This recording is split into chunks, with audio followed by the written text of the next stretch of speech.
কৰি দিয়া হৈছিল সেই কাউন্সিলখন যাতে সম্পূৰ্ণভাৱে সৰ্বাংগীন উন্নতিৰ বাবে সেইটোৰ এলেকাত থকা সকলো জাতি জনজাতি সকলক যাতে সামাজিক আৰ্থিক ৰাজনৈতিক সকলো ক্ষেত্ৰত সমানে আগুৱাই লৈ যাবৰ বাবে আৰ্থিক প্ৰয়োজন এইবাৰ বাজেটত সেই প্ৰয়োজনটো এইবাৰ বাজেটত প্ৰতিফলিত হৈছে সেইবাবে কাৰ্বি আংলং ৰাইজ হৈ বিত্তমন্ত্ৰী আৰু আমাৰ মুখ্যমন্ত্ৰী ডক্টৰ হিমন্ত বিশ্ব শৰ্মাক কাৰ্বি আংলং ৰাইজ হৈ মই ধন্যবাদ জ্ঞাপন কৰিছোঁ এইবাৰ বাজেটৰ আগমুহূৰ্তত কাৰ্বি আংলঙৰ দুয়োটা কাউন্সিল কাৰ্বি আংলং ডিমা হাউচৰ দুয়োটা কাউন্সিলৰ নেতৃত্ব CM সকলক আৰু সেইটো এলেকাৰ MLA সকলক মাতি বাজেট আৱৰ্তনৰ বিষয়ৰ ওপৰতো আলোচনা হৈছে তাৰে ভিতৰত এইবাৰ বাজেট এটা একাউণ্টত পুঁজিটো কাউন্সিললৈ পঠোৱা হ'ব সেই পুঁজি যিমানখিনি পঠোৱা হ'ব কাউন্সিলত নেতৃত্ব দিয়া CM EM সকলে কোনটো ডিপাৰ্টমেণ্টত কোনটো বিভাগত কোনটো শিতানত কিমান টকাৰ প্ৰয়োজন সেই সাপেক্ষে তেওঁলোকে বাজেট প্ৰস্তুত কৰাৰ যি সুযোগ সুবিধা দিছে মই কাৰ্বি আংলং ৰাইজ হৈ মই বিত্তমন্ত্ৰীক লগতে মুখ্যমন্ত্ৰীক মই ধন্যবাদ জ্ঞাপন কৰিছোঁ আৰু এইখিনিত বহুতো কথা বাজেটত আছে ইচ্ছা যিমানখিনি আমাৰ ইচ্ছা আছিলে সেইখিনি আমি কৰিব পৰা নাছিল কিন্তু যোৱা বিত্ত সময়ছোৱাত আৰু এইবাৰ বিত্ত সময়ছোৱাত যে কাৰ্বি আংলং আৰু ডিমা হাছাওৰ পৰা যিসকল MLA ইলেক্টেড হৈ আহিছে সমগ্ৰ অসমৰ যি সমষ্টিবোৰ আছে সেই সমষ্টিবোৰৰ লগত সৰ্বাংগীন উন্নতি কৰাৰ কাৰণে MLA সকলকো যাতে কাম কাজ কৰাৰ যি সুযোগ সুবিধা দিছে কাৰ্বি আংলঙৰ অট'নমাছ কাউন্সিলৰ লগত কাম কাজ কৰাৰ যি সুযোগ সুবিধা দিছে সেইবোৰ এই পবিত্ৰ সদনত কৈ মই বৰ সুখী পাইছোঁ আৰু মই পুনৰবাৰ আপোনাৰ যোগেদি মই বিত্তমন্ত্ৰী আৰু মাননীয় মুখ্যমন্ত্ৰীক মই ধন্যবাদ জ্ঞাপন কৰিছোঁ আৰু এই যি বিত্তমন্ত্ৰীৰ দ্বাৰা 2022 আৰু 23 চনৰ কাৰণে যি বাজেট প্ৰস্তুত কৰিছে মই পুনৰবাৰ ক'ব বিচাৰিছোঁ জনমুখী বাজেট ইয়াৰ ওপৰত মই পূৰ্ণ আস্থা আৰু সমৰ্থন জনাই মই এই বাজেট সমৰ্থন এই স্পীচত মই এইখিনিকৈ সমাপ্ত কৰিছোঁ নমস্কাৰ থ্যাংক ইউ মাননীয় সদস্য উপাধ্যক্ষে এটা কথা কাৰ্বি আংলং কথা ওলাইছে এতিয়া এটা সুধৰণিৰ কাৰণে মই অনুৰোধ কৰিব বিচাৰোঁ এইটো তেওঁক কৈ দিলেতো ক'ব পাৰিলে হয় তেওঁ নহয় এটা মানে বৰপানী জাগাত আদাত কাৰ্বি লাংপি বুলি নামকৰণ আছে সেইকাৰণে বৰপানীৰ নাম কথা ওলাইছে कान्ट्रि मन्थ्रिनि जि रां बावजा बे थारैनो बाख्नायथाव आरो गोजोनथाव बेनि थाखाय आं गिबियावनो आसामनि मानगोनां रांखान्थि मन्थ्रि आरो आसामनि मानगोनां गिबि मन्थ्रि बिथांखौ आं साबायखर बावदों सचाकै बाजेट বুলি কোৱাৰ লগে লগে বিটিআৰ অঞ্চলত থকা 32 লাখ যি জনসাধাৰণ এই জনসাধাৰণে সদায় এটা আশা পুহি ৰাখে যে এই বাজেটত আমাৰ বিটিআৰ অঞ্চলৰ কাৰণে কি আহিব কি হ'ব বুলি 32 লাখ জনসাধাৰণে চাই থাকে কিয়নো বিটিআৰ যি অঞ্চল এই অঞ্চলটো পিছ পৰা এটা অঞ্চল আছিল যত জড়িত এটা অঞ্চল আছিল দীঘলীয়া এটা সংগ্ৰামৰ মাজেৰে পাৰ হোৱা এটা অঞ্চল আছিল যোৱা 2020 চনৰ 27 জানুৱাৰীত বিটিআৰ এটা চুক্তি হৈ গ'ল এই চুক্তিৰ দফা কিছুমান ৰূপায়ণ হ'ল আৰু কিছুমান হোৱা নাই চৰকাৰৰ লগত আলাপ আলোচনা চলি আছে তো গতিকে সদায় জনসাধাৰণে চাই থাকে বাজেট আহিলে আমাৰ এই চুক্তিত থকা দফাবিলাক ৰূপায়ণ হোৱাৰ এটা আমি আঁচনি আমি ইয়াত দেখিবলৈ পাম বা বাজেটৰ যোগেদি বিটিআৰ অঞ্চলৰ উন্নয়নৰ কথা ইয়াত উল্লেখ কৰা হ'ব সেইটো সদায় চাই আহে তো মই ধন্যবাদ জনাব বিচাৰিছোঁ বহুখিনি নহ'লেও বহুত আমি পাইছোঁ এই বাজেটত তাৰ কাৰণে মই ধন্যবাদ জ্ঞাপন কৰিছোঁ সামগ্ৰিকভাৱে অসমৰ লগত বিটিআৰ অঞ্চলৰ ইয়াত কথাও ইয়াত উল্লেখ কৰা হৈছে যেনেকৈ শিক্ষা খণ্ডটো যদি চাওঁ ইয়াত অসমত বিভিন্ন শিক্ষা অনুষ্ঠানক আৰ্থিক সাহায্য প্ৰদান কৰা অনুদান দিয়া আমি দেখিবলৈ পাইছোঁ আৰু তেনেকুৱাই আমাৰ বিটিআৰ অঞ্চলত আমি আশা কৰিছিলোঁ 26খন যি কলেজ আছিল আমাৰ চৰকাৰী হ'ব লগা গোটেইবিলাক আমি পাম বুলি আমি আশা কৰিছিলোঁ কিন্তু ইয়াৰ মাজত 10খন যি আমাৰ কলেজ মহাবিদ্যালয় আছে এই মহাবিদ্যালয়বিলাক প্ৰাদেশিকৰণ কৰাৰ আমাৰ আজিৰ এই বাজেটত আমি দেখিবলৈ পাইছোঁ যাৰ কাৰণে মই চৰকাৰক ধন্যবাদ জ্ঞাপন কৰিছোঁ কেইমাহমান আগত অসমৰ সন্মানীয় মুখ্যমন্ত্ৰী ডক্টৰ হিমন্ত বিশ্ব শৰ্মা তেওঁ গৈছিল কোকৰাঝাৰত এটা বিশেষ কাৰ্যসূচীত অংশগ্ৰহণ কৰিবৰ কাৰণে আৰু তেতিয়াই তেওঁ তাত এনাউন্সমেণ্ট কৰিছিল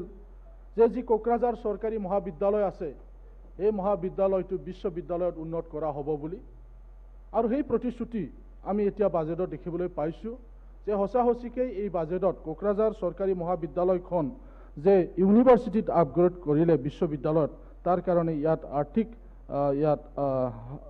অনুদান দিয়া হৈছে তাৰ কাৰণেও মই চৰকাৰক ধন্যবাদ জ্ঞাপন কৰিছোঁ দ্বিতীয়তে আমাৰ যি 32 লক্ষ জনসাধাৰণ আছে তাত কোনো চিকিৎসা মহাবিদ্যালয় নাছিল চিকিৎসা বুলি ক'বলৈ গ'লে সেই অঞ্চলৰ মানুহ বিশেষকৈ কোকৰাঝাৰ আৰু চিৰাং জিলা ৱেষ্ট বেংগলত যাব লগা হয় প্ৰায় কোকৰাঝাৰ মানুহবিলাকে চিকিৎসা বুলি ক'লেই ৱেষ্ট বেংগল শিলিগুৰি কোচবিহাৰ আদিত যাব লগা হয় তো এতিয়া সেই অঞ্চলত কোকৰাঝাৰত এখন চিকিৎসা মহাবিদ্যালয় হৈ আছে যোৱা বিধানসভাত মই প্ৰশ্ন আনিছিলোঁ যে কেতিয়া সেইখন আৰম্ভ কৰা হ'ব তেতিয়া মন্ত্ৰীয়ে উত্তৰ দিছিলে ভাল লাগিল কামবিলাক হৈ আছে হয়তো এই বছৰত এইটো আৰম্ভ হ'ব আৰু এতিয়া আৰু তামুলপুৰ জিলাত নতুনকৈ এখন চিকিৎসা মহাবিদ্যালয় স্থাপন কৰাৰ কাৰণে আমাৰ এই বাজেটত আমি দেখিবলৈ পাইছোঁ 500 কোটি সঁচাকৈ ভাল লাগিল যে অসমৰ বিভিন্ন প্ৰান্তত বিভিন্ন জিলাত চিকিৎসা মহাবিদ্যালয়বিলাক হৈ আছে আমাৰ বিটিআৰ অঞ্চলতো এতিয়া 2খন চিকিৎসা মহাবিদ্যালয় হ'ব যাৰ যোগেদি সেই অঞ্চলত আমাৰ বহু সমস্যাৰ সমাধান হ'ব বুলি আমি আশা কৰিছোঁ তো এতিয়া আমি দেখিবলৈ পাইছোঁ আগত খুব কম আছিল কিন্তু এতিয়া কেঞ্চাৰ বুলি ক'লে প্ৰায় গাঁৱে গাঁৱে আমি দেখিবলৈ পোৱা যায় হয় সৰুকালত আমি তেনেকুৱা দেখা নাছিলোঁ 2-এজনক শুনিছিলোঁ কিন্তু এতিয়া যদি আমি সেন্সাস কৰোঁ প্ৰায় গাঁৱত কেঞ্চাৰ আছে কেঞ্চাৰ পেচেণ্ট আছে বিধায়ক হোৱাৰ পিছত এইটো বাৰুকৈ আমি উপলব্ধি কৰিছোঁ কাৰণ আমাৰ তাত আহে cancer patient chief minister relief ফাণ্ডৰ পৰা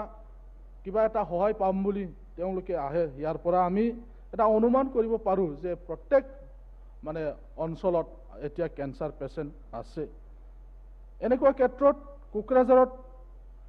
আমাৰ যি কেঞ্চাৰ হস্পিটাল নিৰ্মাণ কৰা হৈছিলে এইটো মে মাহৰ পৰা আৰম্ভ কৰা হ'ব বুলি আমি বাজেটত দেখিবলৈ পাইছোঁ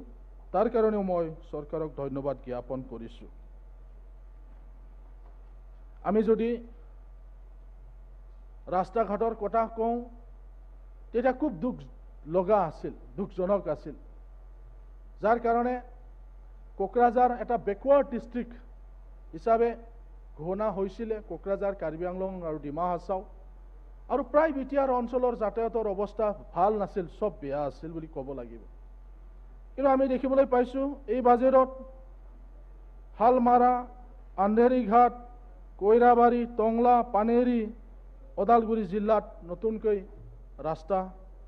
ইয়াত আমি দেখিবলৈ পাইছোঁ কোকৰাঝাৰতো কোকৰাঝাৰৰ পৰা ৰূপসী বিমান বন্দৰত যোৱা সেই দীঘলীয়া পথটো অসম মালাৰ যোগেদি পকীকৰণ কৰাৰ যি ব্যৱস্থা সেই ব্যৱস্থাটো আমি ইয়াত দেখিবলৈ পাইছোঁ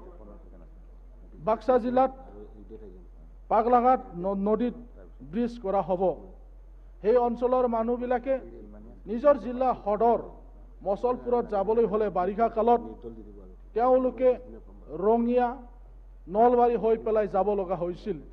বহুত দীঘলীয়া পথ তেওঁলোকে যাতায়াত কৰিব লগা হৈছিল নিজৰ জিলাৰ সদৰত যাবৰ কাৰণে কিন্তু ইয়াত আমি দেখিবলৈ পাইছোঁ এতিয়া ইয়াত পাগলাদিয়া নদীৰ ওপৰত যি ব্ৰিজ কৰা হ'ব ইয়াৰ যোগেদি সেই অঞ্চলৰ মানুহবিলাকে তেওঁলোকে যথেষ্ট সুবিধা হ'ব লাভজনক হ'ব এইটো আমি দেখিবলৈ পাইছোঁ আমি দেখিছোঁ যে সমাজ কল্যাণ বিভাগত মডেল অংগনবাদী চেণ্টাৰ দিয়া আমি দেখিবলৈ পাইছোঁ হয় এতিয়া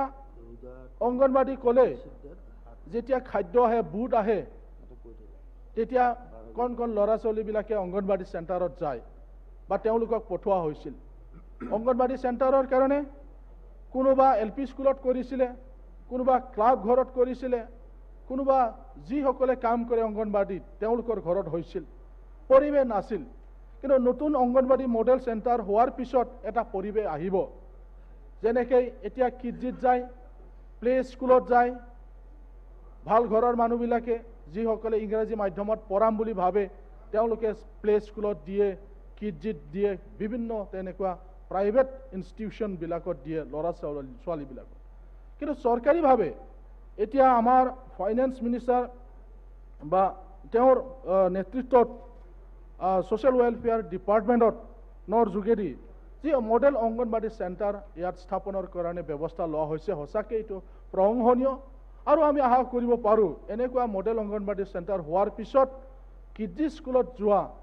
প্লে স্কুলত যোৱা পৰিয়ালৰ লোকসকলেও এতিয়া এই মডেল অংগনবাদী চেণ্টাৰত নিজৰ ল'ৰা ছোৱালীবিলাকক পঠাব শিক্ষাৰ যি প্ৰাৰম্ভিক যি শিক্ষা এই শিক্ষাটো ইয়াত ল'ব পৰাৰ এটা যি ব্যৱস্থা সেইটো হ'ব বুলি আমি আশা কৰিছোঁ তো আমি দেখিবলৈ পাইছোঁ ইয়াত স্পৰ্টছ ক্ৰীড়া ক্ষেত্ৰত গাঁও অঞ্চলত প্ৰতিভাৱান খেলুৱৈসকল আছে কিন্তু তেওঁলোকক উচ্চ মানদণ্ডৰ খেলপথাৰ নাই নেশ্যনেল ইণ্টাৰনেশ্যনেল লেভেলৰ তেনেকুৱা খেলপথাৰ নাছিল আমি দেখিবলৈ পাইছোঁ ইয়াত ৰুৰেল স্পৰ্টছ ষ্টেডিয়াম ডিষ্ট্ৰিক্ট লেভেলৰ ডিষ্ট্ৰিক্ট ষ্টেডিয়াম দিয়াৰ পিছত এটা আন্তঃগাঁথনি হোৱাৰ পিছত এই গাঁৱৰ খেলুৱৈবিলাকে তেওঁলোকে এটা পৰিৱেশ পাব নেশ্যনেল ইণ্টাৰনেশ্যনেল মানে ষ্টেণ্ডাৰ্ডত যি ফিল্ড হ'ব তাত তেওঁলোকে প্ৰেক্টিছ কৰাৰ এটা সুবিধা পাব কিয়নো সৰু পথাৰত প্ৰেক্টিছ কৰি পেলাই নেশ্যনেল ইণ্টাৰনেশ্যনেল ষ্টেণ্ডাৰ্ডত যদি আগভাগ ল'ব লগা হয় তাত বহুখিনি অসুবিধা দেখা দিয়াটো আমি দেখিবলৈ পাইছোঁ গতিকে এনেকুৱা প্ৰথম পৰ্যায়ৰ পৰাই যদি নেশ্যনেল ইণ্টাৰনেশ্যনেল লেভেলৰ যি প্লেগ্ৰাউণ্ড যি ষ্টেডিয়ামবিলাকত তেওঁলোকে প্ৰেক্টিছ কৰিব ইয়াৰ পিছত আৰু আমাৰ অসমত তেনেকুৱা প্ৰতিভাৱান তেনেকুৱা খেলুৱৈবিলাক আৰু তেওঁলোকে লাভৱান হ'ব বুলি আমি ভাবিছোঁ গতিকে সমগ্ৰ এই বিষয়বিলাক চোৱাৰ পিছত আমি এই যি বাজেট এই বাজেটটো সঁচাকৈ জনমুখী এটা বাজেট বুলি আমি ক'ব লাগিব জনসাধাৰণ কল্যাণৰ কাৰণে ৰচনা কৰা এটা বাজেট বুলি ক'ব লাগিব ইয়াৰ কাৰণে মই বিত্তমন্ত্ৰী ডাঙৰীয়ানীক আৰু অসমৰ সন্মানীয় মুখ্যমন্ত্ৰী ডাঙৰীয়াক মই ধন্যবাদ জ্ঞাপন কৰিছোঁ থেংক ইউ আপোনালোকৰ আৰু এগৰাকী সদস্য আছে ঠিক আছে এইখিনিতে মই বাজেটৰ সমৰ্থন জনাই পেলাই মোৰ বক্তব্যটো মই ইয়াতে সমাপ্ত কৰিছোঁ থেংক ইউ মাননীয় সদস্য নন্দিতা গাৰ্লুছা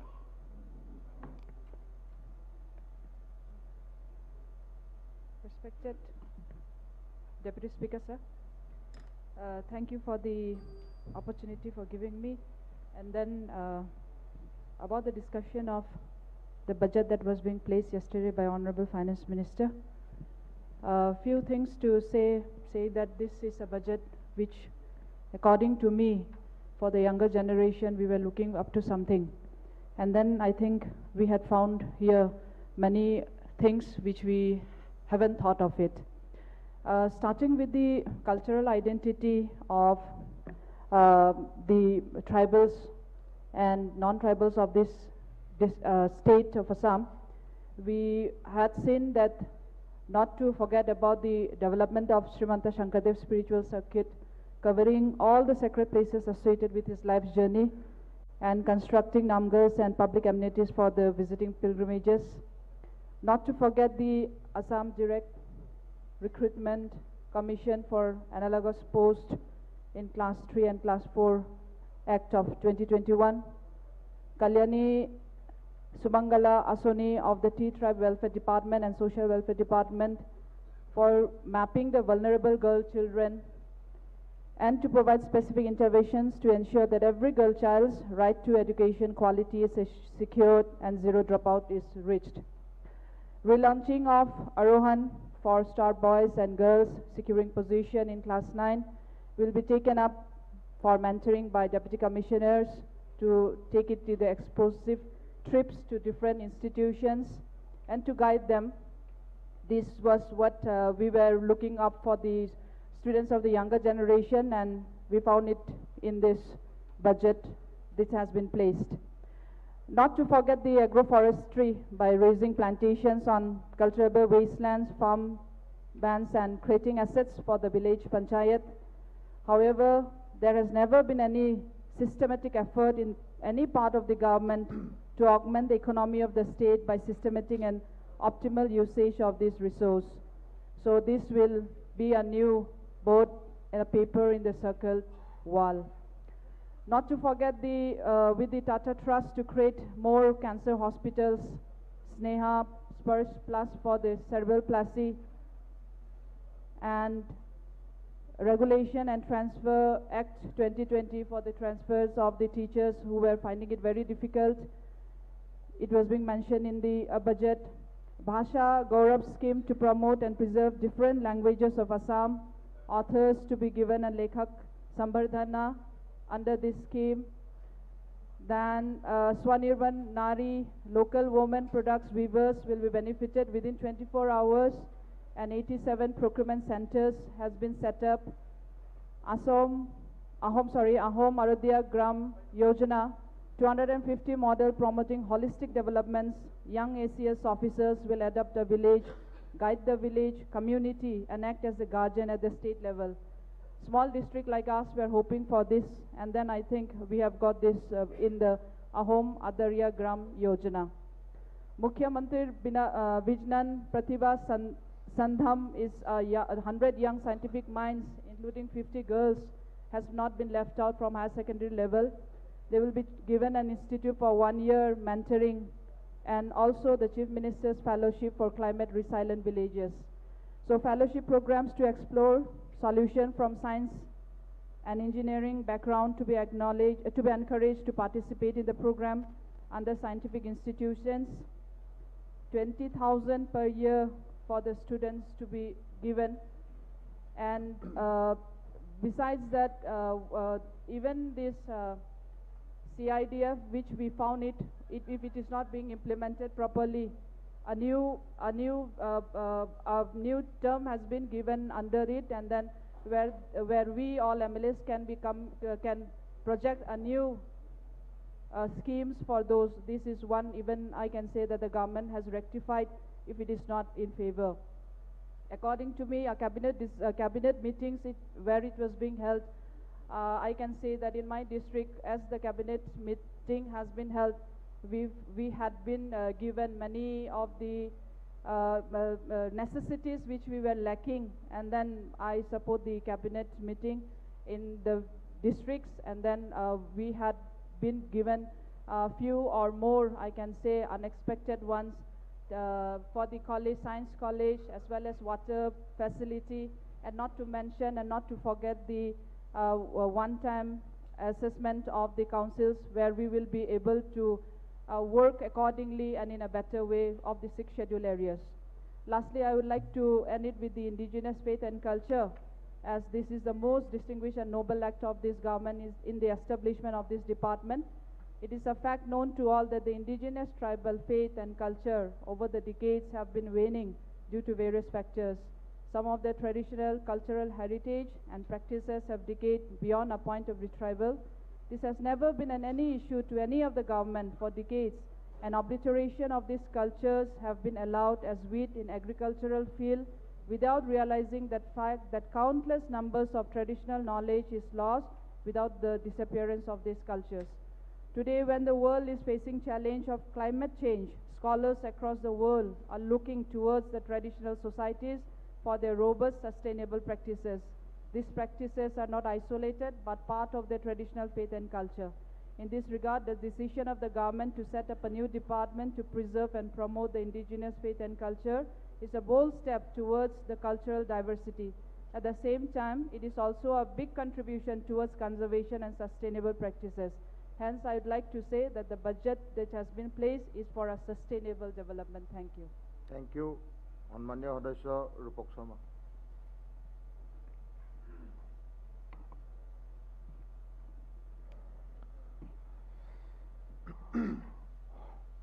উপাধ্যক্ষ মহোদয়, যোৱাকালি যিখন বাজেট মাননীয় বিত্তমন্ত্ৰী অজন্তা নেওগ ডাঙৰীয়াই উপস্থাপন কৰিলে, এই বাজেটখন আমাৰ দৃষ্টিত ৰাজ্যখনৰ এক গতি নিৰ্ধাৰক বাস্তৱমুখী অসমৰ জনগণৰ আশা আকাংক্ষাৰ প্ৰতিফলক এখন জনমুখী বাজেট। বাজেটখনে ৰাজ্যখনৰ উন্নয়নৰ বিকাশৰ এক নতুন ধাৰাৰ সূচনা কৰিব আৰু এই বাজেটখনৰ শিশুৰ পৰা ছাত্ৰ ছাত্ৰী, যুৱ প্ৰজন্মৰ পৰা মহিলা, বৃদ্ধ, চৰকাৰী কৰ্মচাৰী সকলো শ্ৰেণীৰ মানুহক সপোনৰ বাস্তৱিক ৰূপ প্ৰকাশ হ'ব। বিশেষকৈ কৃষি, পশুপালন, দুগ্ধ উন্নয়ন সমবায়কে ধৰি সৰ্বস্তৰে বাজেটখন ৰাজ্যখনৰ অধিক উৎপাদনশীলতাৰ লগতে ৰাজ্যখনক অৰ্থনৈতিকভাৱে স্বনিৰ্ভৰশীল কৰাত সহায়ক হ'ব। মাননীয় উপাধ্যক্ষ মহোদয়, মোৰ এইখিনি ৰাজা ৰামমোহন ৰায় এটা কথা মনলৈ আহিছে। ৰাজা ৰামমোহনে কৈছিলে যে এখন সুস্থ সমাজ সুচাৰুৰূপে হ'বলৈ হ'লে অফুৰন্ত এক কৰ্মশক্তি, সংযত বিবেক, একতা আৰু সেৱাৰ মনোভাৱ থাকিব লাগিব, যিটো আমাৰ মাননীয় মুখ্যমন্ত্ৰী ডক্টৰ হিমন্ত বিশ্ব শৰ্মা ডাঙৰীয়াৰ 100% আমি দেখা পাইছোঁ। আমি প্ৰত্যেকজন বিধায়কে আজি আমি গৌৰৱ অনুভৱ কৰিছোঁ যে আমাৰ মাননীয় মুখ্যমন্ত্ৰী ডক্টৰ হিমন্ত বিশ্ব শৰ্মা তেখেতৰ অধীনত আমি ৰাইজক সেৱা কৰাৰ যি সুযোগ পাইছোঁ। লগতে আমাৰ বিত্তমন্ত্ৰী অজন্তা নেওগ ডাঙৰীয়ালৈও আমি ধন্যবাদ জনাইছোঁ যে ৰাজ্যবাসীয়ে যে এনে এখন জনমুখী, কৃষকপন্থী আৰু যুৱ প্ৰজন্মৰ হিতৰ এখন বাজেট উপহাৰ দিয়াৰ বাবে। মাননীয় উপাধ্যক্ষ মহোদয়, এখন ৰাজ্য উন্নয়নৰ দিশত আগুৱাই যাব হ'লে প্ৰথমে আমি চাব লাগিব যে যোগাযোগ ব্যৱস্থা। সেয়ে আমাৰ মুখ্যমন্ত্ৰী ডক্টৰ হিমন্ত বিশ্ব শৰ্মা ডাঙৰীয়াৰ নেতৃত্বত আমাৰ চৰকাৰখনে স্থলপথ, আকাশী পথ, জলপথ এই সকলো ধৰণৰ যোগাযোগৰ ক্ষেত্ৰত গুৰুত্ব প্ৰদান কৰিছে। আমি এই বাজেটত আমি দেখা পাইছোঁ যে 4খন আঁচনি, বিশেষকৈ মুখ্যমন্ত্ৰীৰ পকী পথ নিৰ্মাণ আঁচনি প্ৰায় 2550 কোটি টকা ব্যয়েৰে প্ৰায় 3000 কিলোমিটাৰ, মুখ্যমন্ত্ৰীৰ উন্নত পকীকৰণ পথ নিৰ্মাণ প্ৰায় 1485 কোটি টকা ব্যয়েৰে 1350 কিলোমিটাৰ আৰু মুখ্যমন্ত্ৰী মাথাউৰি পকীকৰণ আঁচনি 1107.78 কোটি টকা ব্যয়েৰে মাথাউৰিৰ ওপৰত পথ নিৰ্মাণ আৰু মুখ্যমন্ত্ৰী পথ নৱীকৰণ আঁচনি 320 কোটি টকা ব্যয়েৰে PMGSY প্ৰায় 2000 কিলোমিটাৰ পথ মেৰামতি আৰু ইয়াৰ উপৰিও কেইবাখনো দলং, অভাৰব্ৰিজ আমি দেখা পাইছোঁ যে এই বাজেটত এইবাৰ সুন্দৰকৈ প্ৰতিফলিত হৈছে। মাননীয় উপাধ্যক্ষ মহোদয়, কংগ্ৰেছৰ যিধৰণে এগৰাকী বিধায়কে যিধৰণে ক'লে যে আমি কৈছিলোঁ যে আকৌ নতুন প্ৰভাত হ'ব, কিন্তু ৰাইজে আমাক আদৰি নল'লে। মোৰ এতিয়া মনত পৰিছে যে নিৰ্বাচনৰ সময়ত এখন আমি হৰ্ডিং দেখা পাইছিলোঁ, তাত লিখা আছিলে আকৌ নতুন প্ৰভাত হ'ব। এগৰাকী মোক যেতিয়া মোক দেখালে যে এইখন কাৰ বেনাৰ, বুলি এখন কংগ্ৰেছৰ বেনাৰ, কৈছে এইটো এই প্ৰভাত বানানটো ভুল হৈ আছে, এইটো প্ৰভাত হ'ব নালাগে, কংগ্ৰেছ হ'লে আকৌ আন্ধাৰ হ'ব, আকৌ নতুন আন্ধাৰ হ'ব যদি কংগ্ৰেছ আহে। কাৰণ সেই সময়তে আন্ধাৰৰ ৰজাও আছিলে, আমি সকলোৱে গম পাওঁ। আৰু সেই কথা বতৰাবিলাকৰ কাৰণে আমি দেখা পাইছোঁ যে যোৱা সময়ছোৱাত এই 5টা বছৰত, যোৱা 5টা বছৰতে হওক বা এই সময়ছোৱাত আমি প্ৰত্যেকগৰাকী বিধায়ক, শাসকীয় হওক বা বিৰোধী, আমি এটা কথা আমি মানিবই লাগিব যে যোৱা সময়ছোৱাত আমি বিশেষকৈ আমি যি ধৰণে কাম কাজ কৰিছিলোঁ, বিশেষকৈ আমাৰ পথ নিৰ্মাণৰ ক্ষেত্ৰত বা আন্তঃগাঁথনি নিৰ্মাণৰ ক্ষেত্ৰত আমাৰ বহুকেইজন বিধায়ক জিকি অহাত আমাক সহায় কৰিছিলে, বিৰোধী বিধায়ক কিন্তু জিকি আহিছিলে। সেইধৰণে আমি সমানে প্ৰতিটো সমষ্টিত সম বিকাশ, সম উন্নয়ন আমাৰ কাম হৈছিলে। উপাধ্যক্ষ মহোদয়, আমি বিশেষভাৱে যে আমি সদায় আমি গৌৰৱ অনুভৱ কৰোঁ, আমাৰ ঐতিহ্য, আমাৰ সংস্কৃতি, আমাৰ গৌৰৱ। এইবাৰ বাজেটত সুন্দৰকৈ প্ৰতিফলিত যে আমি দেখা পাইছোঁ। বিশেষকৈ আমাৰ শ্ৰীমন্ত শংকৰদেৱ জন্মস্থান ব্ৰঞ্জৰ প্ৰতিমূৰ্তি, শ্বহীদ মণিৰাম দেৱানৰ সমাধি মেৰামতি আৰু তত্বাৱধানৰ দায়িত্ব, লগতে গোৱালপুৰীয়া লোকগীতৰ সম্ৰাজ্ঞী যে প্ৰতিমা পাণ্ডে বৰুৱাৰ গৌৰীপুৰত থকা বাসগৃহ মাটিয়াবাগক যি মাটিয়াবাগ পেলেচক প্ৰতিমা বৰুৱা এক সংগ্ৰহালয়ৰ কাৰণে 15 কোটি টকা দিয়াৰ ব্যৱস্থা, যে প্ৰত্যেকটো ক্ষেত্ৰত আমাৰ ঐতিহ্য আমাৰ গৌৰৱৰ ক্ষেত্ৰত এই চৰকাৰখনে কাম কৰি গৈছে। আমি যদি বাজেটখনত চাওঁ যে প্ৰতিটো দিশতেই প্ৰতিটো বিভাগতে স্বাস্থ্য হওক, শিক্ষা হওক বা কৃষি হওক, প্ৰতিটো বিভাগতে কি ধৰণে অসমখনক স্বাৱলম্বী কৰিব পৰা যায়, কি ধৰণে অসমখন আগুৱাই নিব পৰা যায়, প্ৰতিটো ক্ষেত্ৰতে কিন্তু এবাৰ পুঁজি দিয়াৰ লগতে কাম কৰি গৈছে। উপাধ্যক্ষ মহোদয়, এই বাজেটখন আমি যদি কওঁ আন এটা কথা যে কথা দি কথা ৰখা বাজেট, যি ধৰণে আমি কৈছোঁ যে 1 লাখ নিবনুৱাক আমি নিযুক্তি দিম, এইখন বাজেটত ইতিমধ্যে দেখা পাইছে যে 1 লাখ নিবনুৱাক নিযুক্তিৰ কাৰণে দুখন আয়োগ গঠন কৰি দিছে আৰু এই আয়োগ দুখনে 31 মাৰ্চৰ আগতে বিজ্ঞাপন প্ৰকাশ কৰাৰ ব্যৱস্থা কৰিছে। আৰু একেধৰণে আমি যদি কওঁ যে নিৰ্বাচনৰ প্ৰাকখন আমি কৈছিলোঁ যে মাইক্ৰ' ফাইনেন্সৰ লোন আমি ৰেহাই কৰি দিম, সেইধৰণে যিধৰণে আমি কথা কৈছিলে সেইধৰণে যোৱা সময়ছোৱাত কাম কৰি গৈছে আৰু এইবাৰ বাজেটতো তাৰ কাৰণে পুঁজি আবণ্টন কৰা হৈছে। আজি বহুতে কয় যে ভাৰতীয় জনতা পাৰ্টীয়ে যে আঁচনি যে হিতাধিকাৰ সৃষ্টি কৰে, কিন্তু অৰুণোদয় আঁচনি আজি যিধৰণে 830 টকাৰ পৰা 1000 পৰা এইবাৰ বাজেটত 1250 টকা, আচলতে এই যিটো 1250 টকা এগৰাকী মহিলাই তেওঁলোকৰ মাহটোৰ কাৰণে কিমান দৰকাৰ হয় আমি হৃদয়ংগম কৰোঁ যে সেই পইচাটো যেতিয়া প্ৰতিটো মাহত এইবাৰ প্ৰতিটো আঁচনি অৰুণোদয়ে হওক, বৃদ্ধ পেঞ্চনে হওক, বিধৱা পেঞ্চনে হওক, বিকলাংগ পেঞ্চনে হওক মাহৰ 10 তাৰিখে সোমাই যায় আৰু সেই দিনটোলৈ ৰখি থাকে এই মহিলাগৰাকী যে আমাৰ গেলামালৰ যিটো মাহেকীয়া আমি যিটো আমাৰ বাকী পৰিশোধ কৰিব লগা আছে আমি 10 তাৰিখে আমি কৰিব পাৰিম। গতিকে এই যে যিটো প্ৰতিটো ক্ষেত্ৰত চৰকাৰখনৰ কাম কৰা যিটো সদিচ্ছা, আজি ছাত্ৰ ছাত্ৰীয়ে হওক, যুৱ প্ৰজন্মই হওক, বিশেষকৈ ছাত্ৰ ছাত্ৰীসকলক আজি কাৰণে যে আমাৰ অংগনবাদী কেন্দ্ৰসমূহৰ পৰা প্ৰায় 1000 অংগনবাদী আজি কেন্দ্ৰ বনোৱাৰ ব্যৱস্থা কৰিছে। তাৰ পৰা স্নাতক শ্ৰেণী পৰ্যন্ত ছাত্ৰ ছাত্ৰীসকলৰ বিনামূলীয়া পাঠ্যপুথি অহাৰ পিছতেই ক'ভিডৰ দ্বিতীয় ঢৌৱে এক ভয়াৱহ ৰূপ লৈছিলে। তাৰ পিছত